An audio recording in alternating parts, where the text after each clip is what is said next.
መንፈስ ቅዱስ በተለይ አሁን ያስፈልገናል። ዛሬ መንፈስ ቅዱስን አዳዮች የሚመስሉ ወንድሞችን እንመለከታለን። በተለይ ከተማችን ውስጥ ማለት ነው።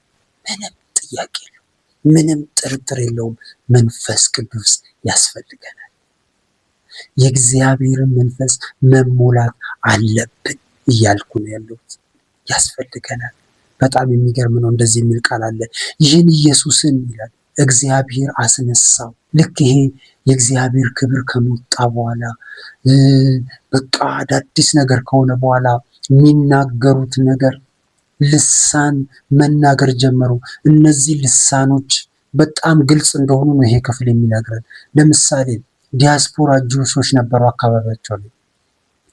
ለምን ለባለ 50 የመጡ ይህንን ዓመት በዓል ሊያከብሩ የሚመጡ ከተሰደዱበት ከተለያየ ዓለም ላይ የሚመጡ አይሁዶች ነበሩ። እዚህ መሀል ግሪክ ሀገር የኖሩ በዙሪያቸው ከነበሩ ሀገሮች ሁሉ የሚመጡ አይሁድ የሆኑ በትውልዳቸው በዘራቸው ግን ዲያስፖራ ጂውሾች ነበሩ። ብቻ አይደለም የሌላ ሀገር ዜጎች ነበሩ። በጣም ብዙ ሰዎች ነበሩ እና ከሚናገሩት ሐዋርያቱ ከሚያወሩት ልሳኑ ውስጥ አብዛኛዎቹ እዛ የነበሩ ሰዎችን ቋንቋ ይናገሩ ነበር። ስለዚህ በጣም ተደነቁ። ምንድን ነው እየሆነ ያለው? እንዴት ነው የሚናገሩት? ጥያቄ በጥያቄ ሲሆኑ ጴጥሮስ ተነስቶ የተናገረው ነው። ምንድን ነው የሚላቸው? ይህን ኢየሱስን እግዚአብሔር አስነሳው። አይገርምም? ገና ከመጀመሪያው ቅድም ከላይ ያለው መንፈስ ቅዱስ በእኛ ላይ ሲመጣ አይደል? ይኸው እዛው ጀመሩት ይሁዳ ላይ ማለት ነው። ምን ትላላችሁ? በይሁዳ በሰማሪያ ምን ትላላችሁ? ትሄዳላችሁ፣ ከዛስ ትናገራላችሁ አይደል ያላቸው ቅድም ነው እኮ እንደዛ ነው የሚለው። ምንድን ነው የሚለው? ቅድም ባነበብነው ክፍል ጴጥሮስ እንደዚህ ይላል፣ ይህን ኢየሱስን እግዚአብሔር አስነሳው፣ ለዚህም ነገር እኛ ሁላችን ምስክሮች ነን። ስለዚህ በእግዚአብሔር ቀኝ ከፍ ብሎና የመንፈስ ቅዱስን የተስፋ ቃል ከአብ ተቀብሎ ይህን እናንተ አሁን የምታዩትና የምትሰሙትን አፈሰሰው ይላቸዋል። ሐዋርያት ሥራ ምዕራፍ 2 ቁጥር 32 እና 33። ምን ብለናል ቅድም ዮሐንስ ወንጌል ላይ? እኔ ብሄድ ይሻላችኋል፣ ነገር ግን መንፈስ ቅዱስን እልክላችኋለሁ፣ እሱ በመጣ ጊዜ ስለ እኔ ምን ይላል? ይመሰክራል ያለው ማለት ነው። ከዛ አፈሰሰው ይላል። ማንዴቱን ለማን እንደሚሰጥ እዚህ ክፍል ታያላችሁ። መንፈስ ቅዱስን ምን አለው? እንደ ተስፋ ቃሉ እርሱ አፈሰሰው ይላል። አፈሰሰው። የምታዩትን የምትሰሙትን የሰጠን ምን ያለው? ኢየሱስ ተነስቷል። እሱ ነው ይሄን ያደረገው።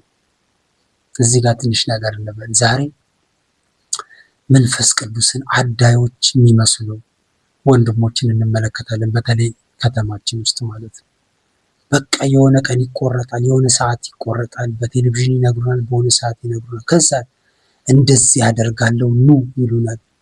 በጣም እኮ የሚገርም የሚያስደነግጥ ነገር ነው። በማስተዋል ብናየው በእውነት ነው የምላችሁ። ሰጪዎች ይመስላሉ። ንግግራቸው ላይ የምታዩት እሱ ነው። በቃ ምን የሚሉ ሰጪዎች እንጂ በትህትና ኑ እንደዚህ አብረን እንፈልገዋለን እሱ ይሰጠናል ሲሉ አትመለከቱ። ኑ እኔ እንዲያደርጋሉ ይላሉ። ኑ እኔ እንዲጸልይላቸዋሉ፣ በዚህ ጉዳይ እኔ እንዲያደርጋሉ ይላል። ኧረ እባክህ እኔም አንተም ተቀባይ ሆነን እንቅረብ። ያኔ እንመጣለን። እኔ እመጣለሁ። ረሃብተኛ ሆነ ናፋቂ ሆነ አብረን የምንፈልገው ከሆነ እመጣለሁ። ወንድም ከሆንክ እመጣለሁ። ግን አንተ ሰጪ በጣም የሚያስደነግጥ ነገር እኮ ነው። ብር እንኳን አትሰጥም እኮ አንተ የሆነ ነገር እኮ አትሰጥም፣ አትችልም። ኖሮ እንኳን መስጠት አትችልም። ልቦ የለህም፣ አትችልም። እንኳን መንፈስ ቅዱስን አንተ አትሰጠንም፣ አንቺ አትሰጪንም።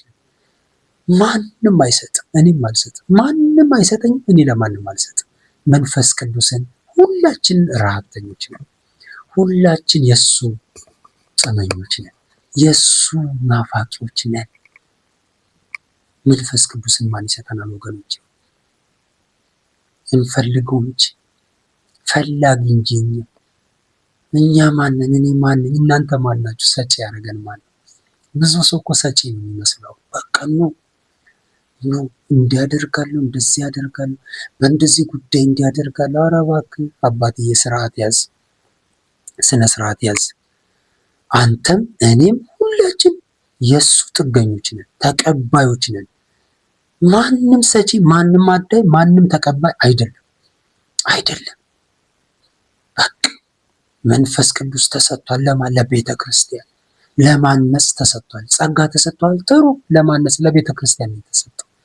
አንተ ምንም ነህ፣ አንተ እኔ ምንም ነን። ዘመርክ፣ አገለገልክ፣ ተነበይክ፣ ምንም ለማነጽ ነው የተሰጠ ከገባህ ማለት ነው። ስለዚህ ራስን ወንድም አድርግ፣ እህት ኮንሽ እህት አድርግ። አለቅ በቃ ልክ ይሄ በቃ ቸርች ውስጥ የተለመዳል። በቃ ያለ እድሜያቸው ያለ ስልጣናቸው ከየት እንዳመጡት አላውቅም። በቃ የሆነ ፖዚሽን የእንትን ምናምን ሚስት እኮ ማሚ ዳዲ እንትን ምን ኧረ እባክህ ተው እንዴ! ኧረ ተው እንዴ! ፍሩ እንጂ ሰዎች ገፍተው መጥተው ይበሉን፣ ችግር የለም። ግን ሆን ብላችሁ እንዲህ ካልተባላችሁ የሚከፋችሁ እንዳላችሁ አውቃለሁ። በቃ ፕሮፌት ነብይ እንትን ምን ኧረ እባክህ ምንም የሰራብህ እኮ መንፈስ ቅዱስ። ስለዚህ ለምንድን ነው ይሄን ሁሉ ውስጥ የገባው? ውስጥ በጣም ርቀን ከመሄዳችን የተነሳ የኛ መስሎናል። በቃ የጸጋ ስጦታው ራሱ መንፈስ ቅዱስን በቃ እንደፈለገን ማዘዝ የምንችል የሚመስላችሁ ሰዎች እንዳሉ ታውቃላችሁ። በፍጹም አልሞክረውም። የሚያስፈራ ነገር ነው። በፍጹም መንፈስ ቅዱስ ያዘናል እንጂ አናዘው፣ ይመራናል እንጂ አንመራው፣ መንገድ ያሳየናል እንጂ አቅጣጫ አናሳየው። እሱ ይፈውሰናል እንጂ አናስገድደው፣ አንጫነው። በምን አቅም ትጫነዋለህ? ከእግዚአብሔር ፍቃድና ሐሳብ እውነት እየራቁ ሲሄዱ መንፈስ ቅዱስን እንኳን አምላክ መሆኑን ረስተውታል። አሁን በቃ ያዙታል። ሂድ በዚህ አርግ፣ በዚህ እና በዚህ በቃ በጣም የሚገርም እኮ በጣም የሚገርም ነገር ነው። በጌታ በኢየሱስ መንፈስ ቅዱስ ግን ለእኔ አምላኬ ነው። በእውነት ነው የምላችሁ። እሱ ጌታዬ ነው። እሱ መሪዬ ነው። ሰግድለታለሁ፣ አመልከዋለሁ፣ አጎበድድለታለሁ፣ እለምነዋለሁ፣ በቃ እለማምነዋለሁ። እኔ ውስጥን ያለው እወደዋለሁ፣ አከብረዋለሁ፣ በእንባ በፍቅር አመልከዋለሁ፣ ደስ እያለኝ እወደዋለሁ። ማንም እሱን አይሰጠኝ፣ ማንም እሱን ከኔ አይወስድብኝ። ማንም ተሰጥቶኛል። መንፈስ ቅዱስ ተሰጥቶናል። በጣም እኮ የሚገርም ነገር። ዛሬ እኮ አንዳንድ አገልጋዮች የሚያስቡት ቸርች የምንሄደው በቃ ጎሎብን ለመቀበል እነሱ ጋር ፈውስ ብቻ ፍለጋ ሰዎች የሚሄዱ የሚመስላቸው አገልጋዮች አሉ። ኧረ እባካችሁ ስነ ስርዓት ያዙ፣ ስነ ስርዓት ያዝ አባቴ። ሰው ሁሉ ቸርች የሚመጣው ፈውስ ፈልጎ አይደለም። በነገራችን ላይ በሚቀጥሉ ሳምንታት ስለ አምልኮ ካነሳው እናያለን። በጣም ብዙ ዘማሪዎች በሉ አገልጋዮች፣ ሰባኪዎች፣ ሐዋርያ ምናምን በጣም እንደሚሸወዱ ታውቃላችሁ። ቸርች መሄድ እስክንጠላ ድረስ የሚያረጉ ፈውስ ፈልገን የሆነ ጸሎት ፈልገን የምንሄድ የሚመስላቸው ሰዎች አሉ። ኧረ እባካችሁ ስርዓት ያዙ። እኛ ቸርች የምንመጣው ህብረት ፈልገን ነው፣ ልናመልክ ነው፣ ጌታን ልናመልክ ነው የምንመጣው። እንዴ የመጣው በሙሉ ፈውስ ፍለጋ አይደለም። ስራ ውለን ድክም ብለን ቁዝዝ ብለን ስጋችን ደክሞ ስለገባን የታመምን እየመሰላችሁ ዝም ብላችሁ አይናችሁ የሚቅበዘበዘው ለምንድን ነው? ኧረ ስነ ስርዓት ያዝ። አይደለም እኛ የምንመጣው አለ፣ ውስጣችን አለ መንፈስ ቅዱስ እኛ ውስጥ። ይህን እወቁ። በተለይ ዘማሪዎች፣ አገልጋዮች እወቁ። ይሄንን የመጣው ሁሉ የእናንተን የፈውስ ድራማ ዳቦ ሊበላ አይደለም የሚመጣው። አይደለም በቃ ይሄ እውነተኞችን አይመለከትም። በትክክል በእግዚአብሔር መንፈስ እየተመሩ የሚያገለግሉትን ይሄ አይመለከትም አሉ። እውነት ነው። የሚቀጥለው ስለ ዝማሬ አንዳንድ ነገር አነሳለሁ። ከራሴ አገልግሎት ተነስቼ የገጠሙኝ ነገሮች በጣም ይገርማቸዋል። ሰዎች በምን ሁኔታ ውስጥ ሆነው ወደ ቤተክርስቲያን የሚመጡበትን ሁኔታ ስዘረዝርላችሁ በጣም ትደነቃላችሁ። ታውቃላችሁ፣ ጸልየው ጾም ጸሎት ይዘው ደስ ብሏቸው በቃ አምልከው እና ደግሞ በቃ ሊያመልኩ ሊጸልዩ የሚመጡ ሰዎች እንዳሉ ታውቃላችሁ። ዛሬ ግን እንደዛ አይደለም ቤተክርስቲያን። በቃ የመጣ ሁሉ ፈውስ ፍለጋ የሚመስላቸው፣ የመጣ ሁሉ ትንቢት ፈልገው ለማረባክተው እንዴ አይደለም። በቃ ልናመልክ፣ ቃሉን ልንሰማ፣ ጸጋ ልንካፈል እንመጣለን። አለቀ። ብዙ አገልጋዮች ግን ዛሬ በቃ የተሰበሰበው ሁሉ በሽተኛ የነሱን መርፌ ሊወጋ ይመጣ የሚመስላቸው አገልጋዮች አሉ። ኧረ እባካችሁ እንደዛ አይደለም። የእግዚአብሔር ሕዝብ መከማቸቱ ብርቅ አይደለም፣ የነበረ ነው።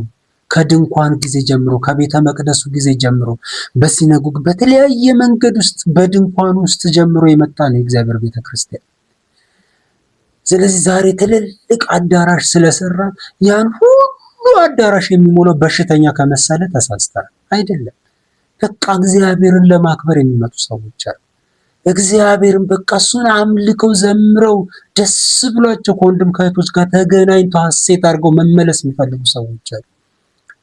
ግን በቃ አንዳንዱ በቃ በየተራ በየመደዳ ካላደለ የሆነ ነገር እጁ ላይ ቀብቶ እያንዳንዱ ላይ እንትን ካላለ ራስን ለመግለጥ ነው። አለቅ እንጂ ሰው ሁሉ የሚመጣው ታሞና ፈውስ ፈልጎ ግን አይደለም። እርግጠኛው ይነግራቸዋል። አይደለም። በበዓለ ሃምሳ ቀን ከወረደው ክብር በኋላ በተደጋጋሚ ሰዎች በመንፈስ ቅዱስ ተሞልተዋል። ታውቃላችሁ፣ እኔ እንደማምኑ ብዙዎችም እንግዲህ የመጨረሻው ዘመን እንኳን የምንለው ጌታ ኢየሱስ ክርስቶስ መጥቶ ካረገ ጊዜ በኋላ የመጨረሻው ዘመን ውስጥ እንዳለን ከሚያምኑ ሰዎች ውስጥ አንዱ እኔ ነኝ። ማለት መጨረሻው ዘመን ብዙ ሰዎች እንደሚያስቡ ገና ወደፊት የሆነ በቃ አውሬ ምናምን ሲመጣ አይደለም። ኦልሬዲ መጨረሻው ዘመን ውስጥ ነው እየኖርን ያለነው። ለዚህ እኮ ነው ጌታ ኢየሱስ ክርስቶስ ምን አለ? ሰዓቲቱንና ጊዜውንም ሰዓቱ ስለማታውቁ ምን በሉት። ማቴዎስ 24 ላይ ሲነግረን እኮ በቃ ተጠንቀቁ። እዛ ክፍል ላይ 3 ነገር አለ። ተጠንቀቁ፣ ትጉ፣ ከዛ በማስተዋል ኑሩ የሚል ሐሳብ አለ። ስለዚህ በማስተዋል መኖር፣ በጥንቃቄ መኖር፣ በትጋት መኖር ለምን አስፈለገ ካላችሁ መጨረሻው ዘመን ውስጥ ስላለውኝ ነው። ለምን ድንገት ነው የሚመጣው ጌታ ኢየሱስ ክርስቶስ፣ አናውቀውም። ለምንድን ነው የሆነው? መጨረሻው ዘመን ኦልሬዲ ጀምሯል ማለት እኮ ነው። ለዚህ ነው ሐዋርያው ጳውሎስ ሲጽፍልን እንደዚህ ይላል፣ ካመንበት ጊዜ ይልቅ መዳናችን ወደኛ ቀርቧል ይላል። ምን ማለት ነው? አምነናል እኮ በጌታ በኢየሱስ ክርስቶስ አምነን ድነናል። ግን ፍጹም የሆነው ሙላት መጥቶ ጌታ ኢየሱስ ክርስቶስ ቤተክርስቲያንን የሚወስድባት ጊዜ ቀርቧል ነው የሚለን። ያኔ ነው ጳውሎስ የናገረን። ዛሬም ግን እንጠብቀዋል። በነገራችን ላይ በዚህ ሰዓት በተለይ ይህ ዓመት ከገባ በጣም በጣም ብዙ ሰው ስለ መጨረሻው ዘመን እየተናገረ ነው። እኔም እስማማለሁ። እንኳንም ተነገረ። ሃሌሉያ ማራናታ ኢየሱስ። ብዙ ከቤተ ክርስቲያን ውስጥ የጠፋው ሐሳብና ርዕስ ይሄ ነበር። እንኳን መጣ። እሰይ ገና እናወራዋለን። ኢየሱስ ይመጣል። አሜን አሜን። ለምን? መጨረሻው ዘመን ላይ ስላለን። መጨረሻው ዘመን ላይ ስላለን። መጨረሻው ዘመን ላይ ስላለን። ለምንድን ነው ይሄን ሐሳብ ያነሳሁት? መንፈስ ቅዱስ በተለይ አሁን ያስፈልገናል። በዚህ የመጨረሻ ሙጣጭ ሰዓት ላይ ያለ ለኛ ያስፈልገናል። በነገራችን ላይ መጨረሻ ዘመን በእኔ ልጆች ዘመን ላይ ነው ያልጠብቀው። መጨረሻ ዘመን ከልጆቼ ጋር በእኔ ዘመን ላይ ነው የምጠብቀው የጌታን ምጽአት። ብዙ ሰው ያስባል ከሆነ ዓመት በኋላ ኢትዮጵያ ካደገች በኋላ አፍሪካ ህብረት 2063 ነው 20 ምናምን አጀንዳ የኢሮፕ እንደዚህ የተባበሩት መንግስታት የሆነ እቅድ ምናምን ከተሳካ ምናምን በኋላ ምናምን ብለስ እሱ የዓለም እቅድ ነው። አይመለከታትም ቤተክርስቲያንም። በነገራችን ላይ ብዙ ሰው አሁን እየተበላ ያለው ይሄንን በቃ ከሀገር ጋር ሲስተሙ ራሱ አይገናኝም። እንደውም እኮ የእግዚአብሔርን መንግስት የሚቃወመውን ያንን አውሬ ሊያስተናግዱ የሚችሉት እኮ ምንም ጥያቄ የለውም የዚህ ዓለም ሲስተም እና መንግስታት ናቸው። አለቅ። ዛሬ ግን ቤተክርስቲያን ጭራሽ ከነሱ በወረደ አጀንዳ ወይም ደግሞ በነሱ አጀንዳ ውስጥ ለመሄድ ስትጣጣር ዝም ብላ ስትፋፋት ይታያል። አይደለም። እኛ ሲስተማችን የተለየ ነው። የኛ ሲስተም ዓለማዊ አይደለም። የኛ ሲስተም እዚህ ውስጥ ነው ያለው። የቤተክርስቲያን ሲስተም መመሪያዋ፣ ዓላማዋ፣ ግቧ ይሄ ነው። እዚህ ውስጥ ነው ያለው። ዛሬ ግን ቤተክርስቲያን ዓለም በዘረጋችውና ባቀደችው በምትንተፋተፍበት ሁኔታ ውስጥ ለመግባት ራሷን ስታጣጠር እንመለከታለን። ያ ግን ልክ አይደለም። ለዚህ ነው መጽሐፍ ቅዱስ ሲናገር ምን የሚለው ዕለት ዕለት ይልቅስ ከዛ ጊዜ ከበዓለ ሃምሳ ቀን በኋላ ትክክል መጽሐፍ ቅዱስን ስንመለከት መንፈስ ቅዱስ አክቲቭሊ በቤተ ክርስቲያን ውስጥ ይሰራል። በደንብ ነው ማምኑ። ይሄን ዛሬም ይሰራል። የተወሰኑ ጎረምሶች የሆኑ በቃ ወጣቶች ተነስተው እንዲህ ነው እንዲያ ነው ብለው ነገሮችን ስላበላሹ መንፈስ ቅዱስ የለም አንልም። መንፈስ ቅዱስ በስራ ላይ ነው። ሃሌሉያ! መንፈስ ቅዱስ ዛሬም በቤተ ክርስቲያን ውስጥ ይሰራል። ነገር ግን ነቢዩ ሰማይ ዙፋኔ ነው ቅድም ያልኩት፣ ምድር የእግሬ መረገጫ ናት፣ ለእኔ ምን አይነት ቤት ትሰራላችሁ እንዳለ ይላል ጌታ፣ ወይስ የማርፍበት ስፍራ ምንድን ነው? ይህንስ ሁሉ እጄ የሰራች አይደለምን እንዳለ ልዑል የሰው እጅ በሰራው አይኖርም። ሐዋርያት ሥራ ምዕራፍ 7 ከ48 እስከ 50። አያችሁ፣ ልዑል ይለዋል። ልዑል የሰው እጅ በሰራው አይኖርም። እሱ ልዑል እግዚአብሔር የሰው እጅ በሰራው አይኖርም። በመቅደስ ውስጥ አይኖርም። በአማረ አዳራሽ፣ በአማረ ኪቦርድ፣ በአማረ ምናምን አይደል። እነዚህ ሁሉ ያስፈልጉናል፣ ምንም ችግር የለም። በቅድስና በጽድቅ ማራናታ እያልን ጌታን እየወደድን የምንኖር ለእኛ ያስፈልገናል። ምንም ጥያቄ የለውም። እነዚህ ማቴሪያል ግን እነዚህ ሁሉ አያመጡትም ነው የሚለው። እሱ ከየትም አይመጣም። በእነዚህ ግርግር አይመጣም። መንፈስ ቅዱስ የት ይኖራል? እኛ ውስጥ ይኖራል። አንተ ውስጥ ይኖራል። አንቺ ውስጥ ይኖራል። መንፈስ ቅዱስ እኛ ውስጥ ይኖራል። ሃሌሉያ! መንፈስ ቅዱስ የሚኖረው እኔ ውስጥ፣ እናንተ ውስጥ። ዛሬ እኮ እንኳን የመንፈስ ቅዱስ የሆነ ትንሽ እውነት እንኳን ያለን የማይመስላችሁ ዝም ብሎ ሰው የሚንቁ እንዳሉ ታውቃላችሁ። ግን አቤት እኛ እኮ ቢገባን በኢየሱስ ስም እኛ እኮ የመንፈስ ቅዱስ መኖሪያዎች ነን። ታውቃላችሁ፣ መንፈስ ቅዱስ የት ነው የሚኖረው? እኔ ውስጥ ነው የሚኖረው። አይገርም? ሃሌሉያ! ኢየሱስ ጌታ። ሃሌሉያ! ከዛ እስጢፋኖስ እንደዚህ ይላቸዋል፣ እናንተ አንገተ ደንዳኖች፣ ልባችሁና ጆሮአችሁ ያልተገረዘ ይላቸዋል። እናንተ ሁልጊዜ መንፈስ ቅዱስን ትቃወማላችሁ፣ አባቶቻችሁ እንደተቃወሙት እናንተ ደግሞ አላቸው። ሐዋርያት ሥራ ምዕራፍ 7 ቁጥር 51 ላይ እናንተ ልባችሁ የደነደነ ሁልጊዜ መንፈስ ቅዱስን ትቃወማላችሁ። እግዚአብሔር ከኛ ያርቅ። እግዚአብሔር በእውነት ከኛ ያርቅ። መንፈስ ቅዱስን የሚቃወም ሰው ካለ በጣም ምስኪን ነው። ብዙ ነገር ቅድም እንዳልኳቸው አሁን ቸርች ውስጥ በተለያዩ አገልግሎቶች ምናምን ምክንያት ሰበብ መንፈስ ቅዱስ እየተባለ በሚሰራ አደገኛ አይነት ወንጀሎች ምክንያት ብዙ አማኞች ተጠራጣሪዎች ናቸው በዚህ እውነት ላይ። እኔ ግን እነግራቸዋለሁ፣ በፍጹም አትጠራጠሩ። መንፈስ ቅዱስ በስራ ላይ ነው። አበላሹት፣ ዋጋቸውን ያገኛሉ። እንደፈለጉ ነገዱበት፣ ዋጋቸውን ያገኛሉ። የሆነ ነገር አደረጉበት፣ መልስ ይሰጣሉ። እናንተ ግን መንፈስ ቅዱስ እንዳለ አትካዱ እባካችሁ። መንፈስ ቅዱስን ይላቸዋል ትቃወማላችሁ ይላቸዋል። እንግዲህ ሰው እንዴት መንፈስ ቅዱስን ይቃወማል? አንደኛ በመጠራጠር ነው፣ ባለመቀበሉ። በዚህ ምክንያት መንፈስ ቅዱስን ምን ይለዋል? ይቃወመዋል፣ አይቀበልም ማለት ነው። ይቃወመዋል። ሁለተኛ በጣም ግራስ እየተጋባን ስንሄድ ምን እንላለን? አይ እንደውም አልፈልግም ወደ ማለት ሁሉ እንሄዳለን። አይደለም፣ መንፈስ ቅዱስ ያስፈልገናል። እከሌ ብለን ምን አገባችሁ እሱ። እናንተ ግን ፈልጉት። እውነተኛ የሆነውን ቅዱስ የሆነውን መንፈስ ቅዱስን ፈልጉት። በእውነት ነው የምላችሁ፣ ያስፈልገናል። በዘመን እላቂ በዘመን ሙጣጭ ላይ ያለነው።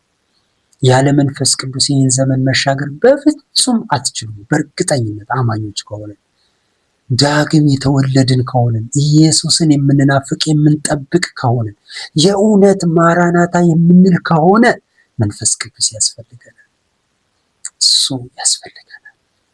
ሃሌሉያ ሃሌሉያ ሃሌሉያ። ይህንንም በሰሙ ጊዜ ይላል። ምን በሰሙ ጊዜ? ሁል ጊዜ መንፈስ ቅዱስን ትቃወማላችሁ። አይገርምም? ይጋፉታል። ምን ማለት? ሐሳቡን ይጋፋል። አባቶቻችሁ ይህን አደረጉ፣ እናንተ ምን እያደረጋችሁ ያላችሁ? እስጢፋኖስ ይህን በሰሙ ጊዜ ይላል በልባቸው በጣም ተቆጡ፣ ጥርሳቸውን ማፏጩበት፣ መንፈስ ቅዱስንም ተሞልቶ። ሃሌሉያ። መንፈስ ቅዱስን ተሞልቶ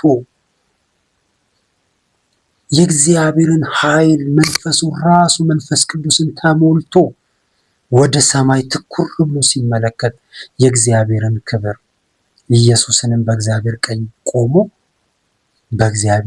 ቆሞ ምን አለው? አያለው አለ ይላል 7:51 ላይ። የሚገርም ነው። ምን ብሎ? መንፈስ ቅዱስን ተሞልቶ። የሚገርም ነው። ኤፌሶን 5:18 ላይ ምንድነው የሚለው? የእግዚአብሔር መንፈስ ይሙላባችሁ ይላል። ምን ይበልባችሁ? ይሙላባችሁ። መሙላት ምን ማለት ነው? አንድ ነገር እኮ ቧንቧ ስር ስደቅን ከዛ ዝም ሲሞላ ሞላ ይባል። ምን ሞላ? ሲሞላ ማለት ይሙላባችሁ። ምንም አይደለም ወገኖች፣ በዚህ ዘመን የሚያስፈልገን መንፈስ ቅዱስ ይሙላባችሁ። ሌላ ነገር አትሞሉ። አመፅ፣ ክፋት፣ ዘረኝነት፣ ተንኮል ኖ እሱን እኛን አይመጥንም። እኛ መሞላት ያለብን መንፈስ ቅዱስን ነው። የእግዚአብሔርን መንፈስ ምን በሉ? ተሞሉ ይላል የእግዚአብሔር ቃል። መንፈስ ይሙላባችሁ። ምን መንፈስ? የእግዚአብሔር መንፈስ። ሃሌሉያ። በመንፈስ ቅዱስ ስንሞላ በእግዚአብሔር ክብር መኖር ስለምንችል እርሱን ማክበር እንችላለን። ኤፌሶን 3:16 እና 17 አያችሁ። መንፈስ ቅዱስን ተሞሉ። መንፈስ ቅዱስን ስንሞላ እግዚአብሔርን አክብረን ማለፍ የምንችለው ማለት ነው። ሰው የእግዚአብሔርን መንፈስ ካልተሞላ እግዚአብሔርን አክብሮ ማለፍ አይችልም። እግዚአብሔር በዚህ እውነት ይባርክ። ታግሳችሁ ስለሰማችሁ አመሰግናለሁ። እግዚአብሔር ይባርካችሁ። አሜን።